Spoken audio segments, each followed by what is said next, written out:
with a lot of people moving here and they say the word farm or they see something that they think is farm, I think there's a lot of education that goes along with it's not a tomato. Yes.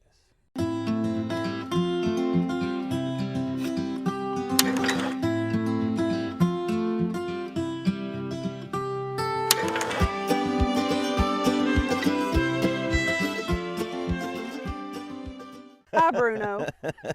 Hi, Bruno. So tell me what your name is. Well, my name's Brent Thacker.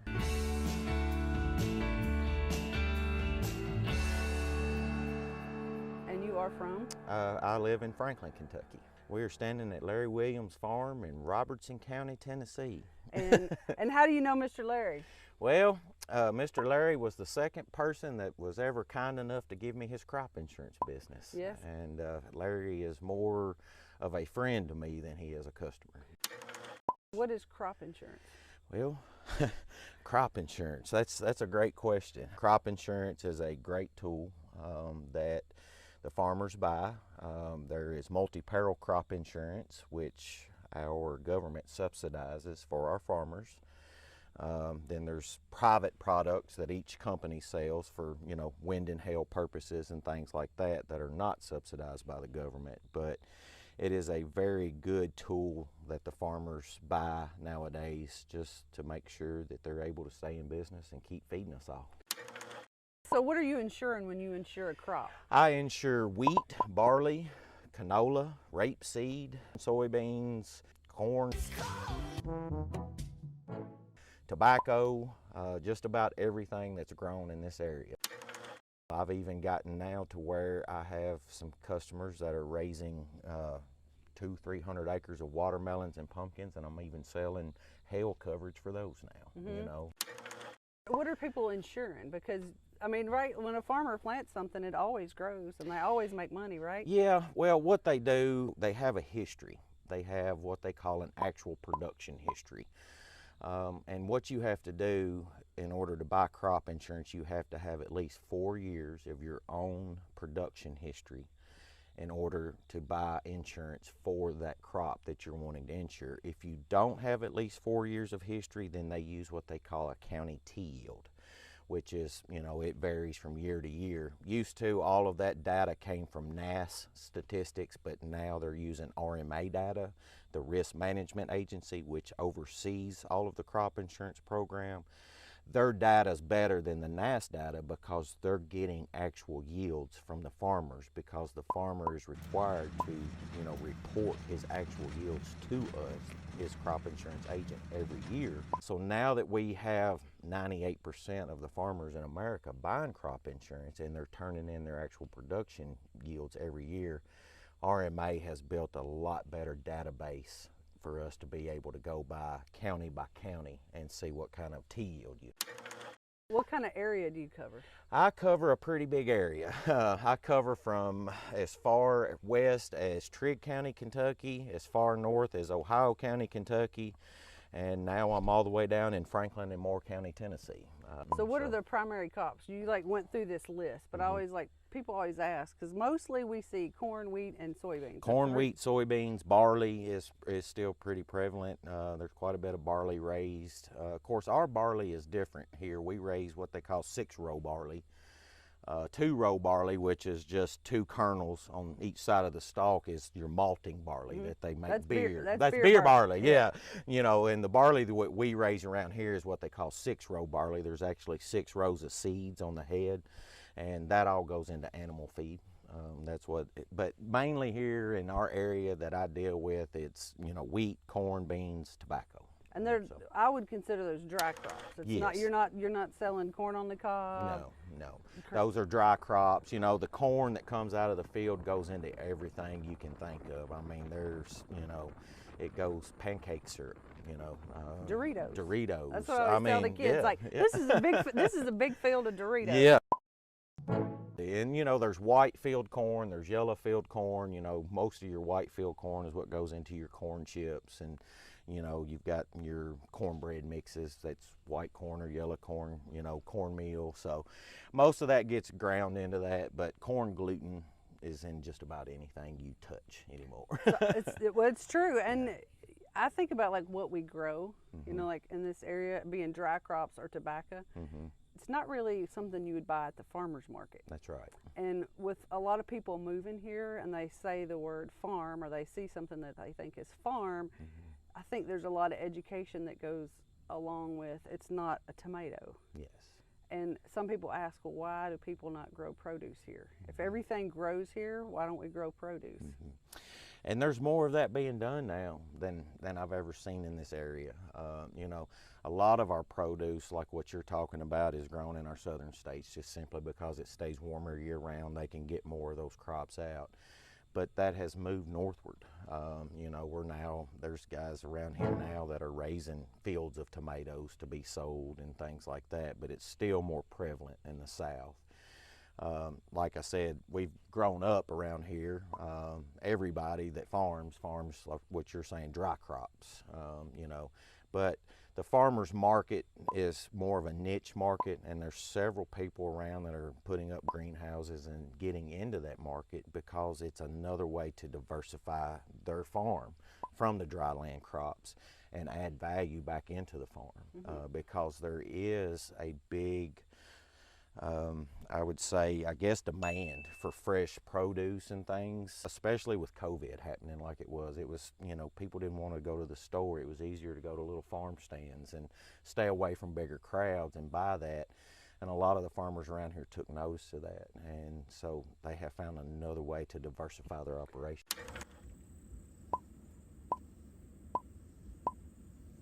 I spoke with a guy, they have Nashville Foodscapes and they're planting edible landscaping. Nashville Foodscapes is a worker-owned co-op. Right now we got 600 square foot garden with raised beds in it. And I did some stuff in Oregon with the Oregon Farmers Market and the Oregon Farmers Coalition. I don't think it's the crops that people are after, because you can grow a tomato, but when you buy something from somebody that you know, you have a relationship. That's right. And so many people are moving here from other places, or even moving back to the rural parts of Tennessee from larger metropolitan areas, seeking that utopian idea of being from the country. And it's not the thing that they're after, but it's the feeling that they're That's after. Right. You're exactly right. And you know, and I do the same thing. Like you say, I buy from a lot of the farmers that I work with on their crops. You know, like I said, they've gotten into this market that you're talking about to help diversify their farm operation. Bernard's here in Orlando are some of my favorite customers, and I love their pork products. You know, I was here this past Saturday, made a trip from Franklin all the way to Orlando just to buy pork from them. And like you said, it's more of a relationship, and you know where the pork's coming from. You know what it's been fed, and you just know everything about it, and it just helps foster your relationships, kind of like you're saying. I do. Just the quality, and you know that it's good, clean, sustainable, and it's just a better product than what you get in our grocery stores. Yeah, and even what we grow in a grocery store, I think it's funny, they'll like do this farm grown or locally grown. I'm like, last time I checked, they don't grow this stuff on the moon. No. Of course it was grown on a farm. That's right. It's the marketing and the labeling on the things that you see in the grocery store nowadays is almost comical, you know. But you know, like Michael Pollan wrote in his book, I think it's In Defense of Food, he was like, I'm not going to eat food with a label on it, and I'm not going to eat anything that my grandmother wouldn't recognize in the grocery store. That's right. Because if you think about how food has changed, or what they sell in a grocery store has changed, you know, the produce section is this tiny little spot in the corner, you're right. and it's considered a loss leader. And you're right, and I feel like as Americans, we have lost our way as far as that goes. We're eating more processed stuff than we ever have in our life, and it's funny when you go in the grocery store and you're seeing the people that are moving into our town and the migrant help that's here to help us harvest our crops. You don't see them in the middle aisles and where all the boxed food is.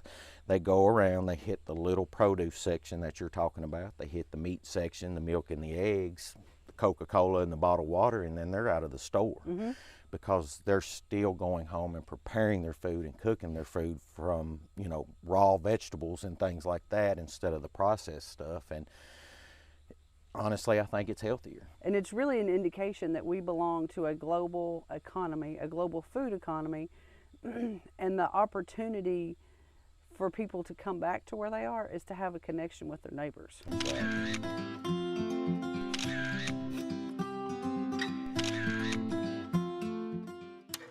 agree with that wholeheartedly. And like you say, we have so many people moving in, and it's like they're trying to learn our customs and things, you know, and we have to educate them as to what it is. And I think a lot of people have forgotten what our customs are. You're right. Like, because, you know, they've moved off the farm, and I've had several clients that have said, I want to move here.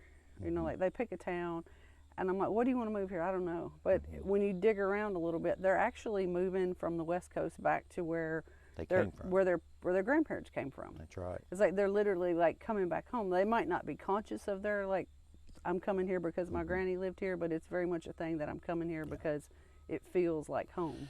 Kind of like what you were talking about, like, you know, going to the smaller meat markets now and things like that. It's the relationship, you know, it's them wanting to come home and have those relationships that they remember when they were younger, you know, and things have changed tremendously since they left, that's for sure.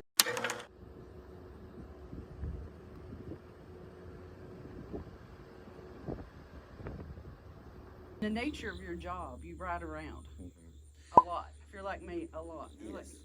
So when you're riding around, if you're not from here, you want to meet your neighbors. How do you meet your neighbors? You just drive down the drive and look for them, see if they're around, you know, especially like Mr. Larry. And it's funny that you asked that because I actually have a younger gentleman that's training with me now. So as we're out riding around, I'm constantly teaching.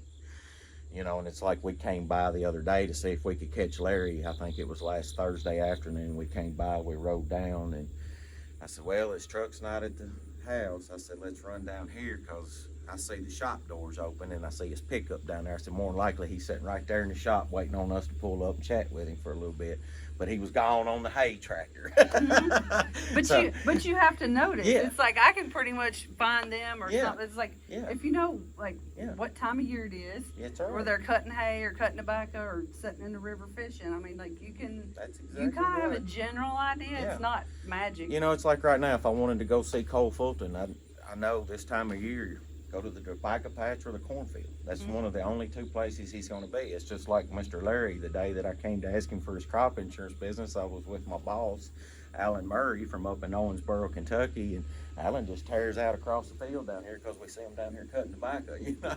Mr. Larry said, well, it's great to talk to y'all. He said, but if you don't mind when you leave, would you follow the road out? You know, and we have fostered that relationship ever since. And like I said, I had another customer right across the state line in Logan County, Kentucky, Jeff Bird. He was the very first person to sign up with me. Mr. Larry was the second. They both farmed about 200 acres. You know, and a lot of people ask me, why do you fool with the small guys like that? Well, those guys need insurance just as bad, if not But how worse. ironic is it that we're saying a 200-acre farm is a small farm? I know. I mean, it's where's just the like, irony in that? I'm like, that's not small. You know, 200 acres is a big piece of land if you really know what an acre consists of, you know. So, but, you know, it's just, those relationships just last a lifetime. You know, I have 210 customers in 11 counties surrounding my office now, and they're all family to me. I mean, every person is family, especially in crop insurance. It don't matter who you buy your crop insurance from. I mean, your dad can tell you that as well as anybody. It all costs the same. You're going with somebody for their service, you know, and it's just those relationships that you foster. I've been doing this 10 years now. I celebrated my 10 years in this business September the 2nd of this year, and it's been the fastest, most fun 10 years of my life because, like I said, I'm constantly out on the road, ripping and romping and going here and there, and I have seen more land and more counties than I ever thought I would have. And it's just so different how you can go 2 counties from here, how much different they farm than we do, you know. And they take it personal. Yeah, they do. And, you know, but it all boils down to there's no better people on the planet than farmers. And you know, like sometimes I make a joke about farmers being crotchety old men. It's like they're out here, they like the quiet. They don't want to, you know, like they could do usually anything in the world that they want to do. But this is where they find their peace. That's right. And for people that don't understand, you know, they sit in a cubicle all day. and they're excited if they get to spend a couple hours outside on the weekend, and they pay for that opportunity. That's right. They pay to go kayaking, they spend a lot of money on fishing boat, whatever it Yeah. is they spend money on to be outside. Be outside. And these guys get to spend their life Outside. and their livelihood to be outside. That's right. And it don't matter if it's a female farmer or a male farmer. You can ask any of them and their spouse. That's their first love. Mm-hmm. I mean, it truly is their first love is their farm, you know, and that's what a lot of people don't understand about farmers. Like you said, a lot of people think they're crotchety old men. It's not that. It's just this is their love. Mm-hmm. You know, this land is their love, and they're going to do whatever they have to do to protect it. Mm-hmm. You know. And I think it takes them a minute sometimes to warm up to you. Yeah. It's like they're so used to watching, like not just each other, but whether it's raining, whether it's sunny, what the ground's doing, what the crops are doing, are there bugs, you know, like all the things. It's like they're like extremely observant. I grew up on a family farm, you know, and this is my way of still being part of the farming community. If a farmer's not comfortable with you and don't know you, you're not going to get a lot out of them. So I kind of had a leg up when I first started, just simply because I already knew so many farmers around here from buying their grain from them. But it's so much more refreshing to get out and see them in their element instead of them just coming across the grain scales for me to stick a probe in their truck and see what moisture content their grain has in it, and you know, give them a ticket when they leave, give them a check when they come by the grain elevator, and that's the only time you saw them to do what I do now and actually get on their farm in their element and see how they operate and see what makes them, you know, go What in the every day. world is a grain elevator? Because I'm sure that's not like the kind of elevator they have in Nashville. No, and I've actually had people call and say, do y'all work on elevators? A grain elevator is nothing more than, you know, about a 120-foot piece of metal sticking up in the air. It has a big belt that turns in it with plastic cups on it. A farmer pulls over a pit and they drop their grain into a pit, and there's a conveyor belt that will run it over to the elevator leg. Well, then there's a divider up there where you can set it to which grain bin you go to. It carries it up and then drops it down a spout to go into the grain bin. So it's called a grain elevator because it's actually just like an elevator does. It's taking it up in the air and bringing it back down, you know, so. Where does the grain go? You know, so we're in Orlando-ish, Springfield. We're going to load up a load of corn. Where are we going to take it? Well, there's local grain elevators around. There's some in Franklin, Kentucky, Russellville, Kentucky, Baggett Grain in Springfield, Tennessee. You know, Hopkinsville Elevator Company is the one that owns Russellville, Guthrie, Clarksville. There's a big chicken plant in Franklin, Tyson Chicken Plant. Most all of the grain around here goes to feed chickens and turkeys and things. When I worked at Hopkinsville Elevator Company, we would load 90-car rail trains. You know, That's a lot of chickens. Yeah, we would do 45 at our plant, 45 at another plant. They would hook the two trains together and take them to a Tyson turkey or chicken plant somewhere. So it takes a lot of corn. It does, and then a lot of the corn around here will go into ethanol, you know, to be blended into our gasoline and things like that.